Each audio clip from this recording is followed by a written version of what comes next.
I'm here at the Autosport International show with actual CROFTY. Like, what, as opposed to the AI CROFTY? Does he exist? Fake CROFTY, like all the CROFTYs out there. This is the real one. This is the real one, yes. Hi, first of all, Hi. have you had a chance to look around the show? A little bit, yes. They stick me in the live action arena. Yes. And expose me to a lot of fumes. I saw the show yesterday, and you were kind of, your life was on the line a few times. It was a bit. They go a bit close to the wall. But today, right, the clutch didn't go on the car that I drive into the arena in. And I actually did manage to be a proper stunt person today and do donuts. Wow. More donuts than Homer Simpson's breakfast. Do you have anything in particular you want to see here? Well, do you know what? I'd like just having a little mooch around and seeing what's what and catching up with people as well. Yeah. Kind of old friends and new friends now as well, and just having a bit of a look around. It's kind of the start of the motorsport season for me. You know, we come out of winter hibernation and ta-da, here we are. Yeah, so this is my second time here, and I'm definitely feeling like I'm going to just keep coming every year. Yeah. It's such a great way to kind of get everyone back in the motorsport mood after Christmas. Oh, it's brilliant. And I've got to interview Gunther Steiner tomorrow. Not sure what I'm going to talk about. I'm not sure what's happened over the last few days that we can talk about, really. I feel like this has been a wonderfully timed event for him, because I was like, I'm seeing him on Saturday. Like, he's here. We didn't time it. We didn't time his departure from Haas to coincide with my interview on the stage. But I feel like you're going to get the scoop. Well, it is the first interview he's done. So what would you interview Gunther about? I'd ask him how he's doing. Yeah. I'd ask him if he's all right. And then I'd ask him about his trips in Italy. Okay. I'm a little bit of an interesting interviewer. I kind of just ask people, like, I don't know, I feel like everyone asks the same questions all the time. So I sometimes ask, so I'll ask you now, what's your go-to pizza order? What's my go-to pizza order? Wow. Has anyone ever asked you that? Do I look like a man that eats pizza? Yes, I probably do. I like, it's awful, I'm a big fan of Domino's pizza, and I do like a Mighty Meaty.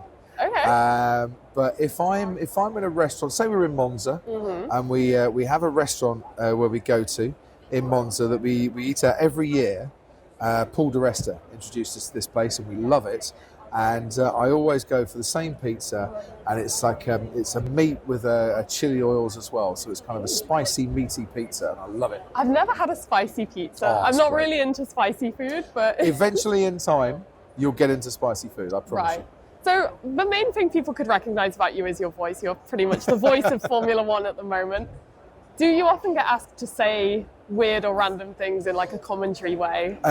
Occasionally, yes. I get asked to say it's lights out and away we go quite a bit.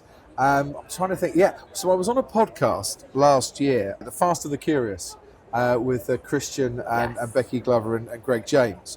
And they asked me to do a commentary on mundane things like people putting the bins out or coming down the stairs or something like that. How did that go? Do you know, it was a lot of fun. And they're taking the first step. Exactly. And they're going to have a next one. And here comes the bin, that's rubbish, if you pardon the pun.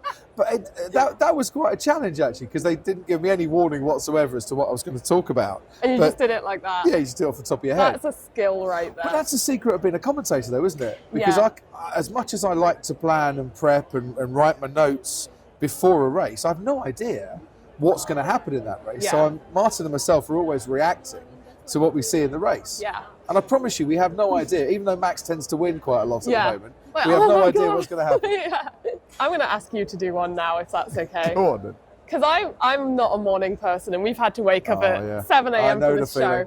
So could you do like a motivational alarm clock speech, like wake up, it's time for racing or something? Okay.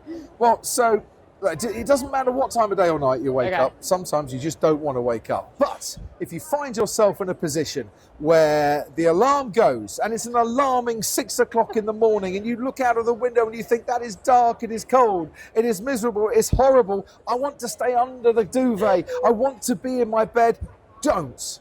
Because getting out of bed and springing into action is the way to do it. Yeah? Get yourself on the treadmill, go for a run, go for a walk, do some exercises in your bedroom, attack each and every day, and remember, in life, Spinal Tap had it absolutely right when they said, have a good time all the time.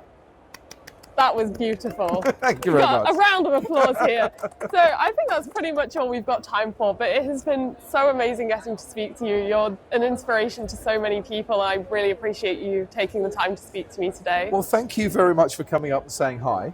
Yes. And thank you for asking me to have a chat as well, because actually I'm quite honoured that you wanted to do that. Of course.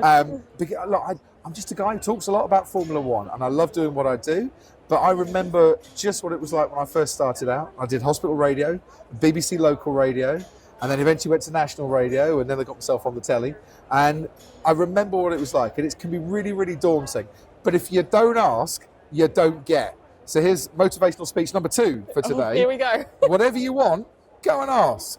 Because people can only say no, and then you go, okay, fine. And then you go and ask somebody else. And you run away and cry. No, don't cry, because honestly, I've been turned down by some of the most mediocre people on the planet. Oh. But believe in yourself, back yourself, and we'll see you in a paddock in a few years' time. Oh, there we go. We heard it from the man himself.